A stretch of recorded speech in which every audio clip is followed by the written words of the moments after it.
और जयपुर से इस वक्त की बड़ी खबर मिल रही है। राजस्थान डीजीपी की ईमेल आईडी को हैक कर लिया गया है। सरकारी ईमेल आईडी हैक हुई है। न्यूज 18 राजस्थान से डीजीपी ने पुष्टि की है। यूपी 112 की सरकारी मेल आईडी पर आई अलर्ट थी। यूपी राजस्थान बॉर्डर पर वारदात का अलर्ट था। मेल में लिखा था, सेना की वर्दी में संदिग्ध दे सकता है वारदात को अंजाम।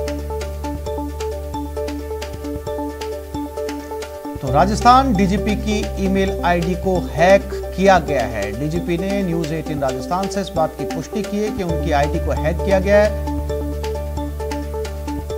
ऐसे समय में जब 15 अगस्त पूरा देश मनाने जा रहा है और सुरक्षा चाक चौबंद की जा रही है और राजस्थान पुलिस में सबसे बड़े पद की डीजीपी की ईमेल आईडी हैक होती है, तो सुरक्षा व्यवस्था को लेकर कई तरीके के सवाल खड़े होते हैं। इस वक्त की बड़ी खबर, सौरभ गृहस्थी हमारे संवाददाता हमारे साथ लाइव जुड़ गए। सौरभ, जहां पर पूरा देश स्वतंत्रता दिवस मनाने जा रहा है, एक दिन बचा है और सुरक्षा के चाक चौबंद इंतजाम पूरे देश में किए गए हैं, ऐसे में राजस्थान में पुलिस के मुखिया की ईमेल आईडी हैक होना सुरक्षा व्यवस्था को लेकर कई तरह के सवाल खड़े करता है।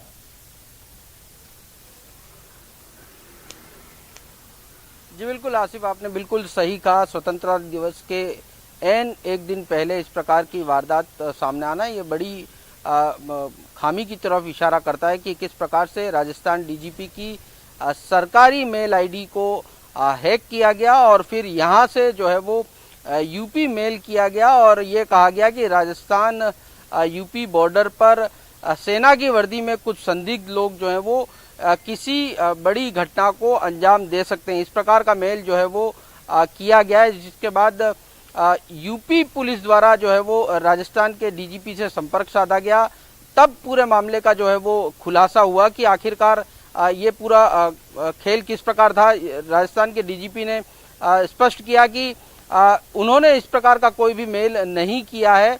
उसके बाद जो तमाम सुरक्षा एजेंसियां, जो साइबर एक्सपर्ट हैं, वो जांच में जुट गए हैं। किस आईपी एड्रेस के जरिए ये मेल किया गया उसकी जांच जो है वो इस वक्त की जा रही है। मैं आपको बता दूं कि डीजीपी की सरकारी मेल आईडी जरूर है, लेकिन डीजीपी इसे यूज नहीं करते। उनका स्टाफ जो है वो उस मेल आईडी को जो है वो यूज करता है। तो अभी जो कुछ देर पहले ही डीजीपी ने इस बात की पुष्टि न्यूज 18 राजस्थान से की है कि इस प्रकार की ईमेल आईडी हैक हुई है, लेकिन इस पर जो है वो काम चल रहा है और जांच भी लगातार की जा रही है कि कौन लोग हैं जिन्होंने इस प्रकार से डीजीपी की ईमेल आईडी को हैक किया है। उसकी तफ्तीश जो है वो शुरू हो चुकी है। लेकिन स्वतंत्रता दिवस के मौके पर जब पूरे देश की पुलिस जो है वो अलर्ट मोड पर है और उस दौरान इस प्रकार की वाकया होना ये बहुत ही चिंता की बात है कि किस प्रकार से राजस्थान के पुलिस के मुखिया की ही जो है वो ईमेल आईडी हैक कर ली जाती है। तो इस मामले में अब जांच शुरू हो चुकी है और पुलिस के जो साइबर एक्सपर्ट्स हैं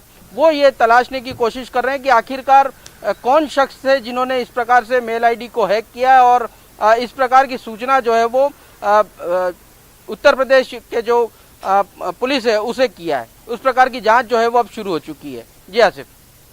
हाँ बिल्कुल सौरभ, साइबर एक्सपर्ट्स देर सवेर इस बात का पता लगाने में कामयाब हो ही जाएंगे कि किस आईपी एड्रेस से ये मेल किया गया और कहां से ये जो है वो डीजीपी की आईडी हैक हुई है। लेकिन अब सवाल ये है सौरभ कि जब डीजीपी जो सबसे बड़ा पद होता है पुलिस के अंदर, अगर उसकी आईडी सेफ नहीं है, तो ऐसे में ठीक स्वतंत्रता दिवस से एक दिन पहले सुरक्षा इंतजामों में इजाफा किया जाएगा और सुरक्षा के चाक चौबंद इंतजाम किए जाएंगे।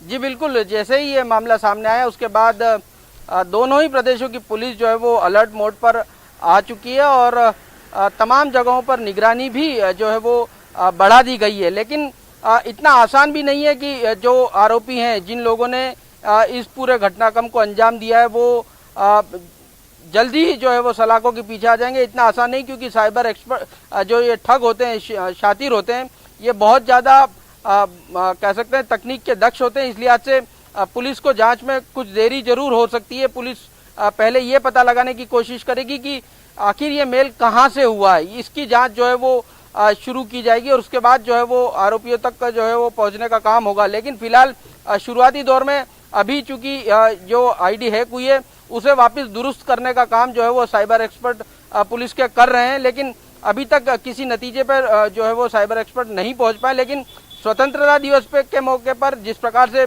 पूरे देश भर में अलर्ट है, तमाम जो जगह वहां पर पुलिस की नजरें बनी हुई हैं, साइबर अटैक का भी लगातार खतरा बना हुआ रहता है, इस लिहाज से वहां पर भी जो है वो पुलिस द्वारा नजरें रखी जा रही, लेकिन उसके बावजूद इतनी बड़ी घटना हो जाना ये अपने आप में चौंकाने वाली वारदात है। हालांकि ये अच्छी बात है कि ये बिल्कुल सौरभ, उम्मीद की जानी चाहिए कि साइबर एक्सपर्ट जल्दी से इसका पता लगाएं ताकि इस आईडी को फिर से सिक्योर किया जाए और इस तरह की लापरवाही जो है कोई दोबारा ना हो कि कोई हैकर जो है वो इतने बड़े पद पर बैठे मुखिया की आईडी को हैक कर सके। फिलहाल तमाम जानकारी के लिए सौरभ आपका धन्यवाद।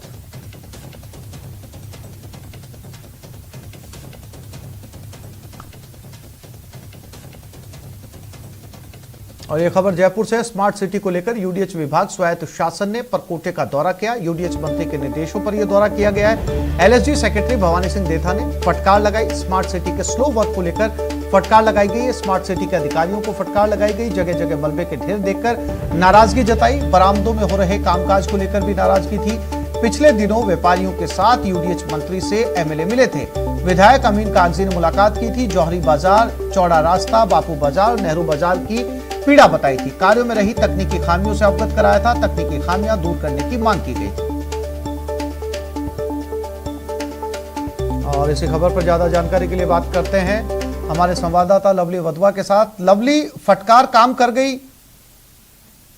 देखिए बिल्कुल आसिफ, फटकार काम कर गई और शायद ये कहना होगा नगरीय विकास विभाग और स्वायत्त शासन विभाग के अफसरों के लिए कि जो ग्राउंड पर काम करने वाले अफसर, उनमें अधिकतर अफसर शायद फटकार के बाद ही काम करते हैं। अब ये फटकार जमीन पर कितना बदलाव लाती है, कितने दिनों में यहाँ स्मार्ट सिटी का कामकाज सुधरता है, ये देखने वाली बात होगी, क्योंकि पूरे जयपुर शहर में जिस तरह से कामकाज चल रहा है उससे हर कोई परेशान है। शहर के अंदर कोई भी काम, जनहित का जो काम होना चाहिए, जिसे समय पर पूरा करना चाहिए, वो काम समय पर नहीं हो रहा है। लगातार व्यापारियों की शिकायत थी, विधायक पर दबाव बनाएगा और विधायक महोदय फिर मंत्री के पास पहुंचे और अब जाकर के मंत्री की फटकार का असर है कि तमाम अधिकारी फील्ड में नजर आ रहे हैं। ये अधिकारी शायद पहले फील्ड में होते तो मानसून में जो जल भरा हुआ था जयपुर शहर के अंदर वो नहीं होता। जगह जगह कचरे का ढेर लगा हुआ है, जगह जगह मिट्टी का ढेर लगा हुआ है। जो काम मौके पर समय पर पूरे होने थे वो काम समय पर पूरे नहीं हुए हैं। ये कह सकते हैं कि स्मार्ट सिटी में जो इंजीनियर हैं वो स्मार्ट सिटी को गंदा करने का काम यहाँ पर कर रहे हैं। अगर समय से काम हो तो ये शहर स्मार्ट बनेगा, लेकिन चुनिंदा अफसरों के कारण, चुनिंदा लोगों के कारण ये काम लगातार खराब होता जा रहा है। उम्मीद की जा रही है कि आज के भवानी देथा के दौरे के बाद में ये रिपोर्ट अब सबमिट की जाएगी मंत्री को, और मंत्री भी जो है 15 अगस्त के बाद में, शांति धारीवाल खुद फील्ड में निकलने का ऐलान कर चुके हैं कि वो 15 अगस्त के बाद में खुद मैदान में निकलेंगे और वो मौके पर देखेंगे अगर काम नहीं सुधरा तो उन अफसरों की खैर नहीं होगी। उन अफसरों के खिलाफ सरकार सख्त कार्रवाई करेगी जो जमीनी स्तर पर ग्राउंड पर जनता के पैसे का दुरुपयोग कर रहे हैं, पानी में उस पैसे को बहा रहे हैं जो केंद्र से पैसा आ रहा है, जिसका काम शहर को स्मार्ट बनाना है लेकिन शहर को बदसूरत करते जा रहे हैं। ऐसे अफसरों के खिलाफ सरकार सख्त कार्रवाई का मूड बना करके बैठी है और 15 अगस्त के बाद अगर ये काम नहीं सुधरा तो 19 अगस्त को मंत्री का दौरा प्रस्तावित बताया जा रहा है और उम्मीद की जा रही है कि शायद मंत्री के दौरे के बाद में ये हालात जो शहर के बिगड़े हुए हैं ये सुधरे हुए नजर आएंगे। जी लवली, जानकारी के लिए आपका धन्यवाद।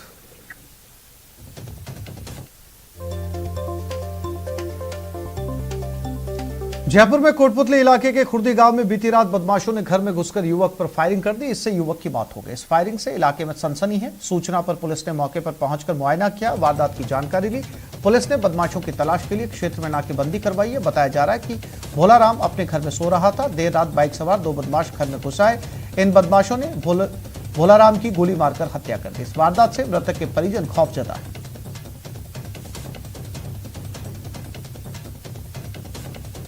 करीब 1:45 बजे हमें सूचना मिली कि कोई अज्ञात बदमाश भोलाराम के सिर में गोली मार करके चले गए। इस सूचना पर यहाँ पर भोलाराम को लाया गया। डॉक्टरों ने उसे मृत घोषित कर दिया है। डेड बॉडी मोर्चरी में रखी है। रोटी कार सोत्या सा कमरा कमाई, हम सोत्या सा बैठ काम पोतर में अरे मीना सोती चोल कमाई। अरे एकदम जितना मेड़ उठो तो मैं बाहर निकली जना मैं तो खिड़की खोल बाग तो दिखो सफेद कपड़ा में सलाम सारो अनार फिर रोड का घूम मोटरसाइकिल खड़ी कर लेर कोट पुतली का लगा गया।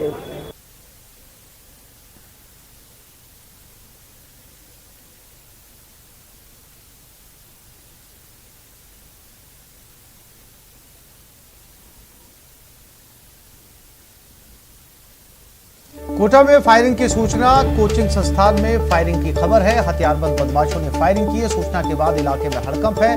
विज्ञान नगर थाना पुलिस मौके पर मौजूद है। तो कोटा में फायरिंग की सूचना, हथियारबंद बदमाशों ने फायरिंग की है और सूचना के बाद इलाके में हड़कंप है।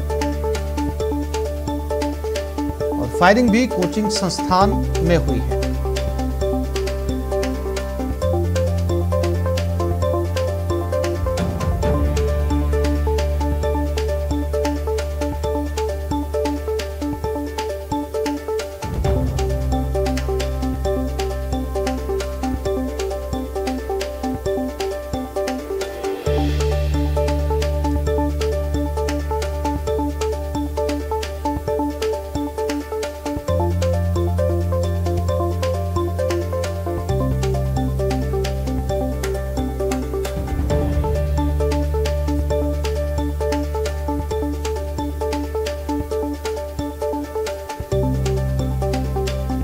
और इसी खबर पर ज्यादा जानकारी के लिए बात करते हैं हमारे संवाददाता ओम प्रकाश के साथ। ओम प्रकाश, क्या जानकारी अब तक इस मामले में? जी, एक कोचिंग संस्थान में हथियारबंद बदमाशों के घुसने की सूचना मिली थी, जिसके बाद पुलिस अलर्ट हो गई है। लेकिन जब पूरी जानकारी जहां मौके पे पहुंची पुलिस, तो पता चला ये एक मॉक ड्रिल थी। तमाम जो अन्य विभाग को भी सूचित किया गया है, एम्बुलेंस भी पहुंची थी। और कोचिंग संस्थान में जब ये सूचना मिलने के बाद पुलिस का भारी जाब्ता पहुंचा है और अन्य कई संस्थाएं भी पहुंची हैं। और फिलहाल पुलिस का भारी जाब्ता पूरे जो कोचिंग संस्थान को घेरे हुए हैं। लेकिन अब सभी ने राहत की सांस ली, क्योंकि ये मॉक ड्रिल है। स्वतंत्रता दिवस को देखते हुए, 15 अगस्त को देखते हुए पुलिस का भारी जाब्ता शहर के अलग अलग इलाकों में तैनात है। इसी को देखते हुए ये मॉक ड्रिल आज की गई है।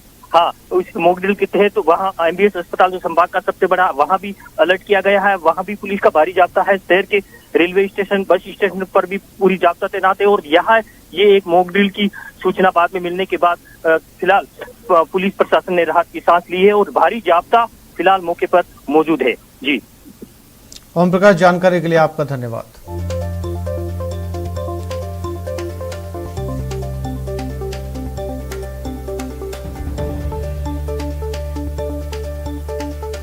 झुंझुनू के उदयपुर वाटी कस्बे में घूमचक्कर के पास कार डंपर से टकरा गई। हरियाणा नंबर की कार में सवार युवक नशे में थे। हादसे के बाद मौके पर भीड़ इकट्ठा हो गई। कार में बैठे लोग पिस्टल लहराने लगे। इससे मौके पर अफरा तफरी मच गई।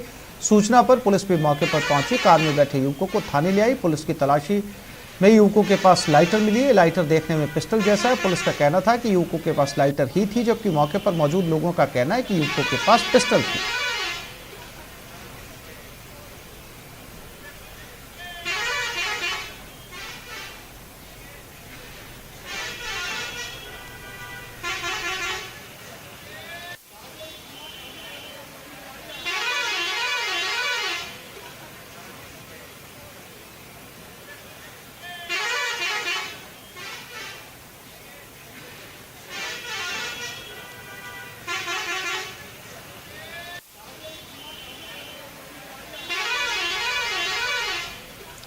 गंगानगर की जवाहरनगर पुलिस ने गैंगस्टर धोलू चौधरी को नेकर और चप्पल में पैदल ही घटनास्थल तक ले गई और घटना की तस्दीक करवाई। इस दौरान ये नजारा देखने लायक था। लोगों का कहना था कि पुलिस पहली बार किसी आरोपी को इस तरह लेकर बाहर निकली है। पुलिस का कहना है कि जिस तरह से बदमाश लोगों में फायरिंग, हमला और फेसबुक पर धमकियां देकर डराते हैं, ऐसे बदमाशों के साथ पुलिस को ऐसा ही करना चाहिए, जिससे लोगों को बदमाशों का खौफ ना रहे। फायरिंग मामले में आरोपी धोलू चौधरी 18 अगस्त तक रिमांड पर चल रहा है। आपको बता दें कि गंगानगर की जवाहरनगर थाना इलाके में 25 जून को सुबह सुखालिया नगर फर्स्ट में करोड़ों रुपए के लेन देन को लेकर गैंगस्टर धोलू चौधरी ने फायरिंग करवाई थी। कुछ घंटे बाद ही सोशल मीडिया पर लाइव होकर उसने न केवल इस फायरिंग की जिम्मेदारी ली, बल्कि मामले में पुलिस नेता और दूसरे लोगों को बीच में ना पड़ने की धमकी भी दी।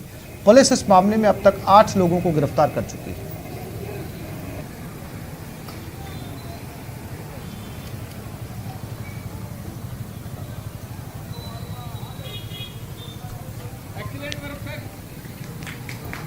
और अब बात रफ्तार के कहर की। जयपुर में कोटपुतली थाना इलाके में बेकाबू कार सड़क किनारे खड़े ट्रेलर में जा घुसी।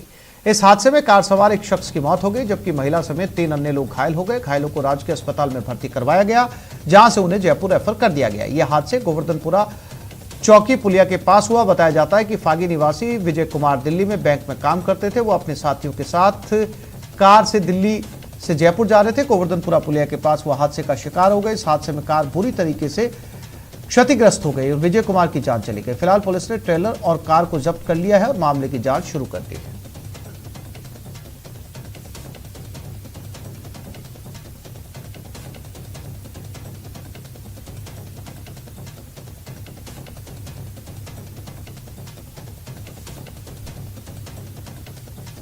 जैसलमेर में किशन देवी मगनीराम मोहता बालिका स्कूल के हॉस्टल का मरम्मत कार्य विवादों में पड़ गया। हॉस्टल की मरम्मत आनन फानन में की गई और इसमें खर्च की गई राशि को लेकर भ्रष्टाचार के आरोप भी लगे हैं। पंचायती राज शिक्षक संघ ने इस धांधली का पर्दाफाश किया और प्रशासन से जांच की मांग की है। आपको बता दें कि 2 साल पहले जर्जर गर्ल्स हॉस्टल की मरम्मत के लिए शिक्षा विभाग की ओर से एस्टीमेट तैयार किया गया था। इंजीनियर ने मरम्मत के लिए 19,38,000 रुपए का एस्टीमेट दिया था। कोरोना के चलते काम शुरू नहीं हो पाया। इस दौरान जेठवाई स्थित हॉस्टल की बच्चियों को इसमें शिफ्ट करने का फैसला लिया गया। इस बीच आनंद फानन में यूआईटी को इस छात्रावास की मरम्मत का काम दे दिया गया और यूआईटी ने 58 लाख की लागत से काम किया। यूआईटी पर आरोप है कि इस रिपेयरिंग कार्य में अतिरिक्त कार्य के बिना बजट जारी किया गया।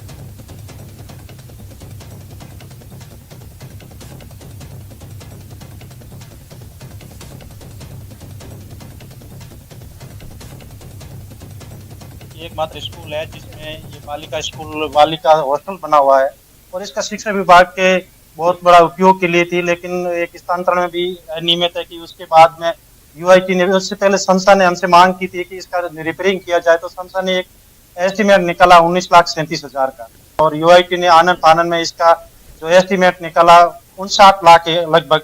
और 59 लाख में ये जो हॉस्टल बना हुआ है ये मैंने अच्छी तरह से दिखा चुका हूँ। मेरे पास जो ये कागज है उनका 19 लाख के एस्टीमेट का, सिविल वर्क और इलेक्ट्रिकल और सैनिटरी का। हमारे पास भी उससे इसी को हमने लिया था, लेकिन इसमें जो संख्या है मुझे नहीं पता उन्होंने किस हिसाब से किया है, बट हमने यहाँ पर टैंक बनाए हैं, उसको रिपेयर किया है पूरा आरसीसी का। फ्लोरिंग को पूरे कमरों में जो उनके कमरे थे उनमें विट्रीफाइड टाइल्स लगाई हैं। भरतपुर में एसीबी की टीम ने विद्युत विभाग के तकनीकी सहायक को 5,000 रुपए की रिश्वत लेते रंगे हाथों गिरफ्तार किया। तकनीकी सहायक ने 6 घरेलू कनेक्शन कराने के एवज में 70,000 रुपए की मांग की थी, जिसमें आरोपी तकनीकी सहायक नीरज भास्कर 5,000 रुपए की पहली किस्त लेते हुए पकड़ा गया। आरोपी तकनीकी सहायक नीरज भास्कर को भरतपुर एसीबी दफ्तर लाया गया, जहां एसीबी के अधिकारियों ने आरोपी से कड़ी पूछताछ की जा रही है। पूछताछ के बाद आरोपी को सुबह वीडियो कॉन्फ्रेंसिंग के जरिए कोर्ट में पेश किया जाएगा। परिवादी अजीम कठोर निवासी है। इन्होंने कल एसीबी कार्यालय भरतपुर में आकर शिकायत दी थी। इनके 6 घरेलू कनेक्शन करवाने थे। इसकी एवज में जो तकनीकी सहायक है नीरज भास्कर, उनके द्वारा 70,000 रुपये की मांग की गई, जिसका वेरिफिकेशन कराया गया। कनिष्ठ अभियंता कार्यालय पहाड़ी में तकनीकी सहायक को 5,000 रुपये की रिश्वत लेते हुए रंगे हाथ गिरफ्तार कर लिया गया है। रिश्वत राशि बरामद हो चुकी है। कोटा में इन दिनों एक अलग तरह का चोर गिरोह सक्रिय है, जो वाहनों पर लगे हेलमेट को चुराकर रफू चक्कर हो जाता है। कई दिनों से शहर के कई इलाकों में हेलमेट चोरी की घटनाएं सामने आई है। ऐसी ही चोरी का मामला सीसीटीवी कैमरे में कैद हो गया। तस्वीरें कोटा में एक बैंक के बाहर की है, जहां हेलमेट चोरी की तस्वीर सीसीटीवी कैमरे में कैद हो गई। 2 युवक 2 अलग अलग बाइकों से हेलमेट चोरी करते हुए नजर आ रहे हैं। पिछले कुछ दिनों से रोजाना वाहनों पर टंगे हेलमेट गायब हो रहे हैं। जब बैंक के बाहर लगे सीसीटीवी की तस्वीर खंगाली तो उसमें 2 युवक हेलमेट चोरी करते हुए पाए गए। हालांकि हेलमेट चोरी की रिपोर्ट पुलिस तक नहीं पहुंची।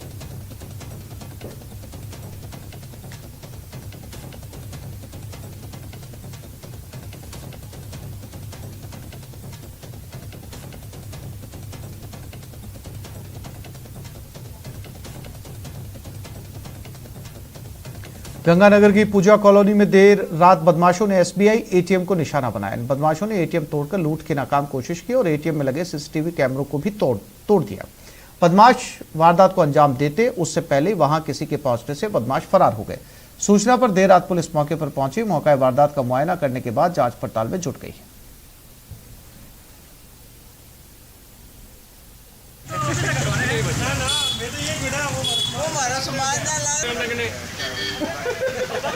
तो वो एटीएम को यहीं छोड़ के भाग गए, लेकिन बाद में उनका पता नहीं लगा। रात को 2 बजे पुलिस आई थी, सीआई साहब मौजूद थे और आगे की कार्रवाई इसकी निरंतर जारी है।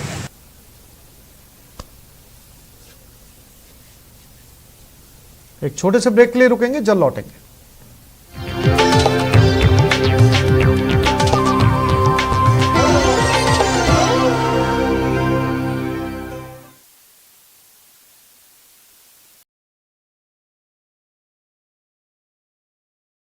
से लठिया नाला पूरी तेजी से बह रहा है। लठिया नाले के दोनों किनारों पर बसे सैकड़ों मकानों के चारों ओर पानी ही पानी हो गया है। जिले में कई जगहों पर सड़कों का संपर्क पूरी तरीके से कट गया है।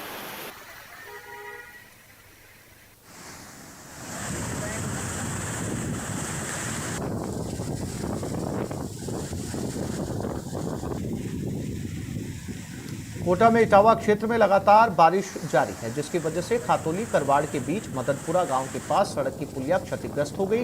पुलिया का आधा हिस्सा बह गया, लेकिन इसके बाद भी लोग इस सड़क से गुजर रहे हैं, जिससे कभी भी बड़ा हादसा हो सकता है। सवाई माधोपुर भारी बरसात की वजह से सड़कों पर बने नाले उफान पर हैं, लेकिन लोग फिर भी जान जोखिम में डालकर इन नदी नालों को पार करने में लगे हुए हैं। बारिश की वजह से सड़कों का संपर्क कई जगहों पर पूरी तरीके से कट चुका है।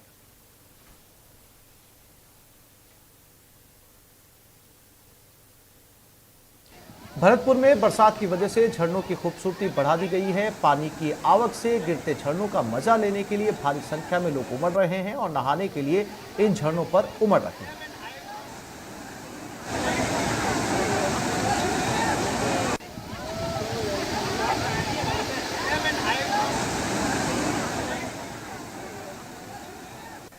भरतपुर में बरसात के साथ ही पहाड़ों से गिरते झरने पिकनिक स्पॉट में तब्दील हो गए। गर्मी के बाद बरसात से मिली राहत का मजा लेने के लिए लोग उमड़ रहे हैं, लेकिन मजे के बीच कोरोना गाइडलाइंस की धज्जियां भी जमकर उड़ा रहे हैं।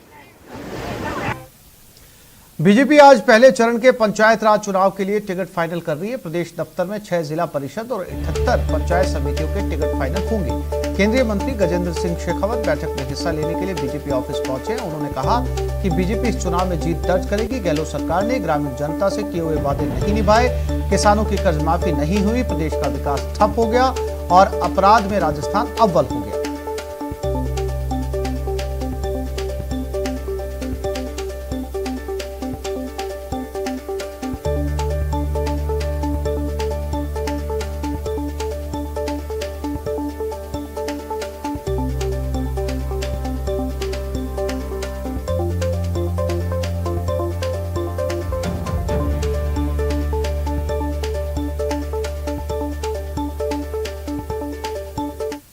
और इसी खबर पर ज्यादा जानकारी के लिए सीधा चलते हैं बीजेपी दफ्तर। बाबूलाल धायल हमारे साथ जुड़ गए हैं। बाबूलाल, टिकट फाइनल करने का अंतिम दौर शुरू हो चुका है। कौन कौन से उम्मीदवार जो हैं वो इस समय इस बात का इंतजार कर रहे हैं कि नतीजा उनके हक में होगा?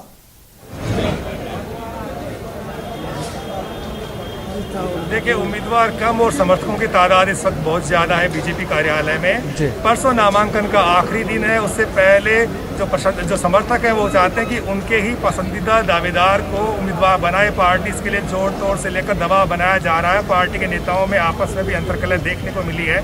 रामचरण बोहरा की तकरार हुई। कैलाश वर्मा जो कि बगरू के पूर्व विधायक हैं, रामचरण बोहरा चाहते हैं कि उनके चहेतों को भी टिकट मिले बगरू में, लेकिन इसका विरोध किया कैलाश वर्मा ने। ये बहुत सारे लोग हैं। आप कहाँ से आए भाई साहब? मैं निवारू से हूँ।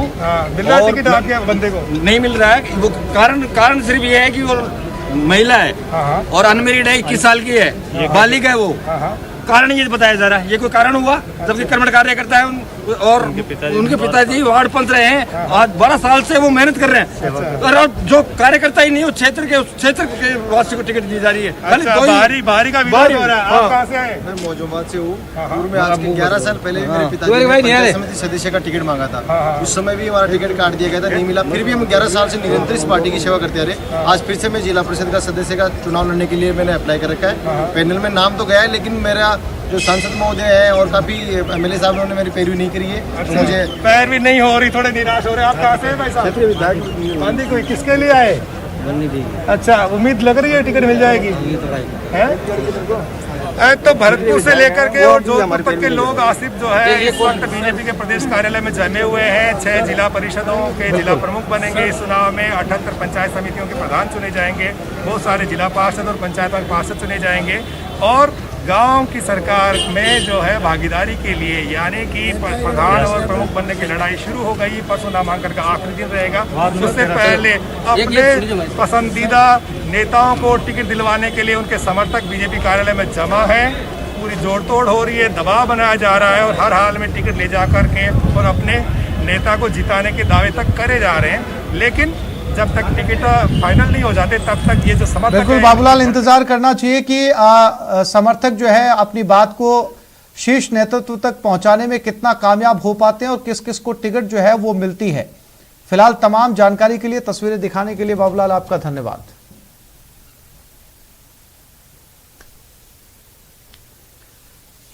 प्रदेश के 6 जिलों में पंचायत और जिला परिषद के चुनाव अब ज्यादा दूर नहीं है, लेकिन उससे पहले प्रत्याशी चयन कांग्रेस के लिए किसी चुनौती से कम नहीं, जिसे लेकर निर्दलीय विधायक और विधानसभा चुनाव में कांग्रेस प्रत्याशी रहे नेता आमने सामने हो गए।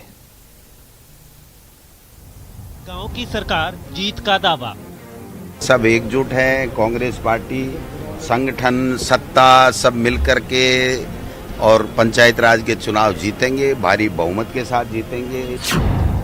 सत्ता, संगठन, सब कुछ सामान्य। 2.5 साल का जो हमारी सरकार का अच्छा काम है और जो सत्ता और संगठन का समन्वय है, जनता के बीच में हम लोग रहे हैं। ऑल इज वेल, शिकायत सवाल। या इश्यू चुनाव लड़ने नहीं लड़ने का नहीं है, इश्यू है कांग्रेस का प्रमुख प्रधान कैसे बनाए, उप प्रधान कैसे बनाए, जिला परिषद मेंबर डायरेक्टर कैसे जिताए। पुराना साथ, सवाल क्यों? आज 25 साल 30 साल कांग्रेस का झंडा लेके चल रहे हैं। पंचायत चुनाव, प्रत्याशी चुनौती। वास्तव में जो कार्यकर्ता का काम है, जिस कार्यकर्ता ने विधानसभा चुनाव में लड़ाई लड़ी, उसका मनोबल कहीं कम नहीं हो। उसकी लड़ाई हम आज भी लड़ रहे हैं, आगे भी लड़ेंगे। गांव की सरकार का रण है और प्रदेश के दोनों मुख्य दल फतह के लिए पूरा दमखम लगा रहे हैं। कांग्रेस पीसीसी चीफ का दावा है कि सभी 6 जिलों में जीत का परचम लहराएंगे, लेकिन पंचायत के रण में रणवांकरों का चयन सबसे बड़ी चुनौती है। इसे लेकर मंथन पर मंथन हो रहा है। शुक्रवार को गोविंद सिंह डोटासरा ने जयपुर जिले की बैठक ली, जिसमें निर्दलीय विधायक और 19 सीटों पर हारे हुए कांग्रेस के प्रत्याशी भी शामिल हुए। लेकिन प्रत्याशी चयन को लेकर दोनों नेता आमने सामने हो गए। हालांकि डोटासरा कह रहे हैं कि सत्ता और संगठन में जबरदस्त तालमेल है। सब एकजुट है, कांग्रेस पार्टी, संगठन, सत्ता सब मिलकर के और पंचायत राज के चुनाव जीतेंगे, भारी बहुमत के साथ जीतेंगे। 2.5 साल का जो हमारी सरकार का अच्छा काम है और जो सत्ता और संगठन का समन्वय है, जनता के बीच में हम लोग रहे हैं। जनता के कोरोना में जिस प्रकार से जनसेवा की है, कहाँ चला गया था वो आरएसएस? पूछो उनको, कोई आरएसएस का व्यक्ति था कोरोना में कोई करने वाला? कोई बीजेपी का नेता दिखाई दे रहा था? PCC chief all is well की बात कह रहे हैं, लेकिन बैठक में शामिल हुए शाहपुरा से विधानसभा चुनावों में कांग्रेस प्रत्याशी रहे मनीष यादव की शिकायत है कि पार्टी सिंबल पर लड़े नेताओं को कोई तवज्जो नहीं दी जा रही। विशुद्ध रूप से रखा है और आलाकमान को भी हमने हमेशा बार बार बताया है कि सरकार में अगर निर्दलीय एमएलए को आपने तरजीह दे रखी है तो कम से कम संगठन, जो कांग्रेस का मूलभूत संगठन है, उसमें पार्टी प्रत्याशी को जो विधानसभा चुनाव में था उसको मौका दे और उस कार्यकर्ता को मौका दे जो 2018 के विधानसभा चुनाव में पार्टी के साथ खड़ा था। वहीं दूसरी ओर विधानसभा चुनावों में कांग्रेस से बागी होकर निर्दलीय जीत हासिल करने वाले कुछ और ही कहते हैं। दूदू विधानसभा क्षेत्र के विधायक बाबूलाल नागर की शिकायत है कि 15 दिन से कांग्रेस का झंडा उठाने वाले उनकी साख पर सवाल नहीं उठा सकते। हमारा मकसद है कांग्रेस का प्रमुख, प्रधान, उप प्रधान, उप प्रमुख बनाना, डायरेक्टर, जिला परिषद पंचायत बनाना और राजस्थान में जयपुर जिले में कांग्रेस का झंडा ऊंचा करना। हमारा सबका मकसद आज 25 साल 30 साल कांग्रेस का झंडा लेके चल रहे हैं। अब भी ठीक है, कांग्रेस पार्टी को जो मजबूती लग रही है, जिसमें वो सोच है उनका सोच बनाए, लेकिन कोई 15 दिन कांग्रेस का झंडा पकड़ ले तो वो 30 साल जो कांग्रेस का झंडा लेके चल रहा है। लेकिन हम सब ने ये कहा कि हम कांग्रेस पार्टी के लिए जो हाईकमान फैसला करे, हमसे जो काम लेना चाहिए वो काम ले। 26 तारीख को गांव की सरकार के रण का पहला फेज है। ऐसे में प्रत्याशियों को लेकर हो रही खींचतान पर कांग्रेस को खामियाजा उठाना पड़ सकता है। इसलिए कांग्रेस को जल्द ही ऑल इज वेल के लिए ग्राउंड जीरो पर जबरदस्त काम करना होगा।